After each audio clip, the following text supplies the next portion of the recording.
Hey, welcome back, friends, subscribers. Glad to have you back for another episode. If you don't know who I am, it's your first time tuning in. Greatly appreciate you tuning in. I'm Waleed Cope, aka the Laundry Pirate, and we talk all things garment care, laundry mats, pickup and delivery, all that good stuff in our industry. So there's a problem in our industry. At one point in time, we all faced it operating our laundry pickup and delivery business or doing drop off, wash and fold, whatever term we want to use.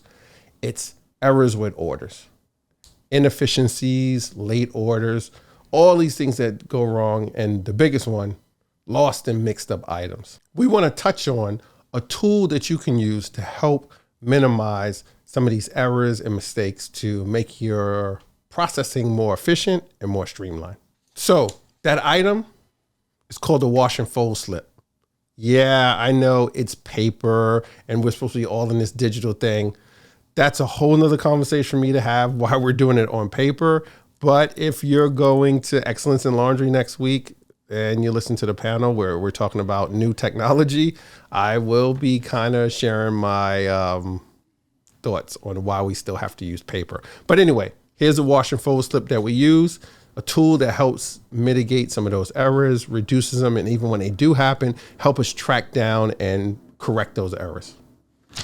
So before we dive into it, I know one of the questions will be, how do you make these slips? It's super simple. We create a template and we just print it on 8.5 by 11 regular paper. You can use heaviest stock paper, whatever your pleasure. And then we just cut it into thirds. Use scissors, we use a paper cutter, it makes it a lot easier. And then you'll notice the size of it. It's slightly smaller. It's not as wide as the receipt or ticket from the printer that we all use, or most of us use at our POS system. And it's not the same length of it. So this we always put on the back of it. So on the front is the ticket. And then the back, we put our wash and fold slip. And then we go through this process. So let's go take a look at the wash and fold slip in detail. The preload section. This is all the information we want to make note of before we do anything with the order. So, a few examples here, like any special instructions the client sent, the date, the ticket number of bags, the weight, who loaded the machine, which team member, which attendant, etc. All those details that would be pertinent before you even start washing the order that you need to be aware of. So that's the preload section. So that's section number 1. Section number 2 is the processing section. So this is the section that's going to give us all the information about how the order was processed, what was going on with the order. So we can look here and see before the order was put into the washer, did we spin it? Like we have a rule before we load any order into the washer, we always spin the drum. Drop off, pick, wash and fold, fluff and fold, 101, whatever we want to call it. Before you load a machine in our store, 101 is you spin the drum of the machine. Why is that? Because all of us know, who's been in the industry for a while, when that machine goes into the extract cycle, because there's so much G-forces, some items will end up sticking to the basket. And if you don't spin it and take a look, you might miss something that's stuck at the top of the basket versus when you spin it, that item will now be at the bottom and you will notice this item in there because you don't see the stainless steel drum. You see some other item versus seeing all stainless steel. So that's on here. Were there any wet clothes in the bag? Obviously, this is a no-brainer.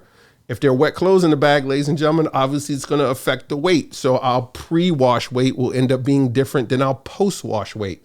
Big discussion that goes on in the forum sometime about, what's the big deal of weighing the order before and weighing it after, we have to clothes are wet, et cetera, et cetera. So we're making note on our form here, wash and fold slip, that there's some wet items in there. So we know right away we're going to have a discrepancy between the preload weight and the weight when it's completed. Section number 3, the fold and pack section. It's pretty straightforward there. We're tracking who folded it and who packed it. And then we also track what time they started and what time they finished it too. It's not on the slip. We record that in a separate document. But for some team members, it's super important, especially if they're new, to be tracking that so you can know what their folding rate is. And there's a lot of discussion, which we won't get into in this video, about, how many pounds somebody should be able to fold in an hour, or this, that, and the third. I see it all the time. So people are trying to get a gauge of, what they should do in their store, or how they should monitor their production levels. My thing is, we include the time, start, and finish in all of our orders. So whether it's a new person or seasoned person, we can look at historical data and know what our number should be. And we set that as our bar versus what happens in other stores or in other regions or other sections of our industry, because there's different ways to do wash and fold, which is a totally detailed discussion. Some people, high level, touch on it real quick. Some places will do an assembly line model where different people do different parts of each section. So one person washes it, one person loads it, one person unloads it, etc. One person folds it, packs it. And there's other methods of one person touches the order from beginning to end, so they can minimize the number of errors. I don't think there's one wrong, or let me not say one, any wrong or right way. It's your preference, it's your model style, and what works best for your team and your facility and your business model. So again, that's section 3, the folding section. Who folded it? Who packed it? Section number 4, specialty items. So in this section, the team member is going through it. So there are some items we have additional charge for, like comforters, blankets, pillows. Those might not have been identified when the order came in, when the client dropped it off or the driver picked it up at their home or business. So throughout this process, those items get marked down. So before the order gets packed, this section, they get checked off. Section 4, the specialty. They'll circle those. And why do they circle them? So then the team member knows once the order is finished, packed, and weighed, before they rack it, they'll go and adjust the ticket to add the upcharges for those specialty items. So that's section number 4, specialty items. Section 5, which is our final section, here at the bottom, the checklist. And the checklist is just what it is. It's a list of things that our team member will check off to make sure each and every one of those steps were done for the order to meet the standard. So example is, did they put a lavender bag in the order? Some of you might be like, what's the lavender bag? Well, that's a whole nother discussion. Check out some of the past videos where we talked about lavender bags, especially at the Wash, Dry, Fold workshop CLA and DLI had in Chicago. There's also a checkbox that says, did we notify the customer that the order is ready? Did we pack it back in the client's bag? Right? A lot of times we all know clients will send in their own laundry bag they bought from us, we gave them, or whatever they send it in. We want to make sure those get returned to them. At one point in time, I'm sure we've all had incidents where we got laundry bags in the store and we have no idea who they belong to, because either they weren't tagged or they didn't stay along with the order, or some process or procedure wasn't followed, or somebody thought, hey, you know what? I'll just remember that it goes with this order, and forgot at one point in time. So that's section 5, the checklist. So that's all 5 sections of our wash and fold slip. So when we recap this, we look at this, the wash and fold slip serves 2 main purposes I look at and see. One, it sets up a process and a routine that every team member has to follow consistently when they do an order. Why is that important? So our client gets the same experience, whether I do the laundry, yeah, right. When our manager does it, a new team member does it, a seasoned team member does it, whether it's Jane, it's Jack, it's me, it's Brian when he's not filming, whoever does it, when they follow this checklist, the client gets the same experience. And listen, there's a lot of conversation. Some people say, hey, I'll let my attendants do it any way they want, as long as it's done right, it's neat, etc. Respect, hats off to it. But I look at it as we're building an experience, and we want the client to have the same consistent experience no matter what.